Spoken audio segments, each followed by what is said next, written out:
What is up mga paps and welcome back. For today's video mga paps is ituturuan po sa inyo kung paano nga ba mag-apply sa GGibbs. Madali lang po siyang gawin mga paps and ituturo ko po siya step by step in this video. But before we continue this tutorial mga paps kung bago pa lang sa yung channel, please do subscribe and don't forget to hit the notification bell para lagi kang updated every time na mag-upload ako ng mga bagong videos. And without further ado, tara simulan natin to.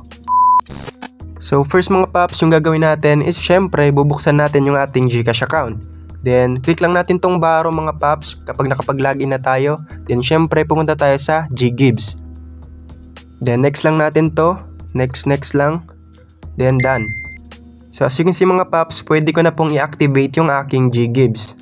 So eligible na po yung aking GCash account for using GGibbs. So as you can see, meron dito nakalagay na borrow up to 4,000 pesos. So bali yan po yung pwede kong hiramin dito sa GGibbs. And take note mga paps nagbabaris po yan, depende po kay GCash kung magkano yung i-offer niya sa'yo.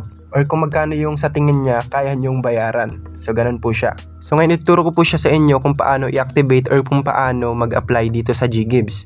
Ngayon click lang natin tong activate now, then next lang. Then dito naman mga paps, ilalagay lang natin yung ating personal details. Una yung kasarian natin and then yung ating other mobile number.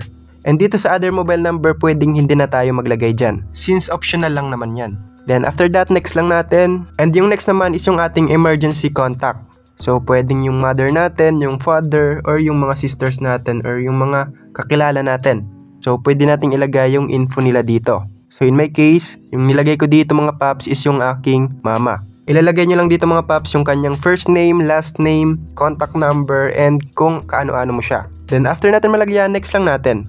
And dito po is kailangan natin i-review yung ating mga information. So if all goods na mga paps, click lang natin tong mga box para ma-check. Then activate my GGibbs.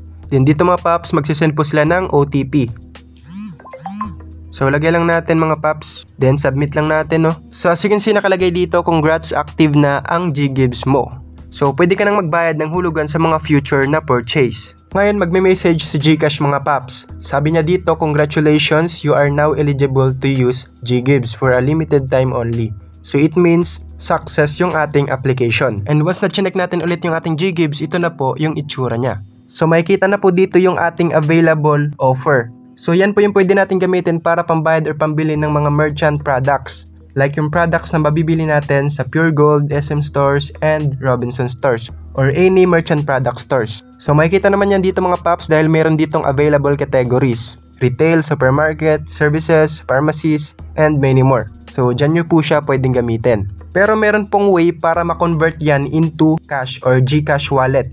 And in the next video tutorial, ituturo ko po siya sa inyo step by step din. Dahil meron din pong nag-request ng ganong tutorial. So be updated po mga paps. And hanggang dito lang po ang video na ito. Sana kahit papaano is nakatulong. Have a nice day. Thank you and goodbye. Peace out.